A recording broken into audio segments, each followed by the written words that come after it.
आज मैं आपको खंडगा में कक्षा 11 काव्य खंड आरोह में पाठ 4 बे आंखें पढ़ा रही हूँ, जिसे आप ध्यानपूर्वक सुनेंगे।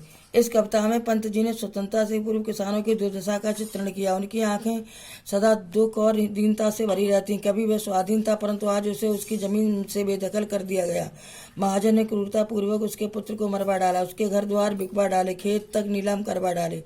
ब्याज के लिए उसने सब अत्याचार किए। उसकी पत्नी बिना दवा दारू की मर गई और दूध मुही बेटी दूध के अभाव में चल बसी। उसकी पुत्र वधु को पतघातनी होने का कलंक मिला। एक दिन उसे भी थानेदार ने बुलवा भेजा। अगले दिन वह कुएं में डूबकर मर गई।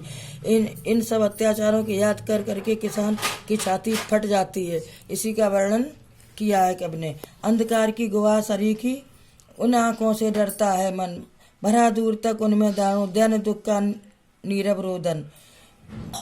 प्रसंग प्रस्तुत पद्यांश हमारी पाठ्य पुस्तक आरोह में संकलित कवि सुमित्रानंदन पंत द्वारा रचित बे आंखें नामक कविता से लिया गया। इसमें भारतीय किसान की दयनीय दशा का वर्णन किया गया है।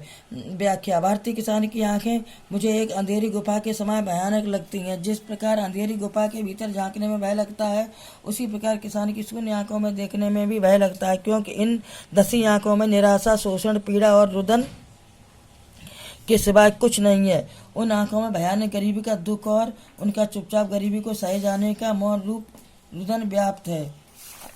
अगला पद्यखंड है।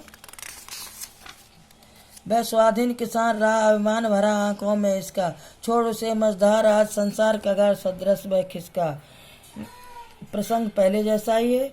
इसमें उन दिनों की तुलना में किसान खुशहाल था। उन दिनों की तुलना में उसकी वर्तमान दुर्दशा का चित्रण करता हुआ कब कहता है। व्याख्या। भारतीय किसान कभी स्वाधीन था, स्वावलंबी था। उसके पास अपना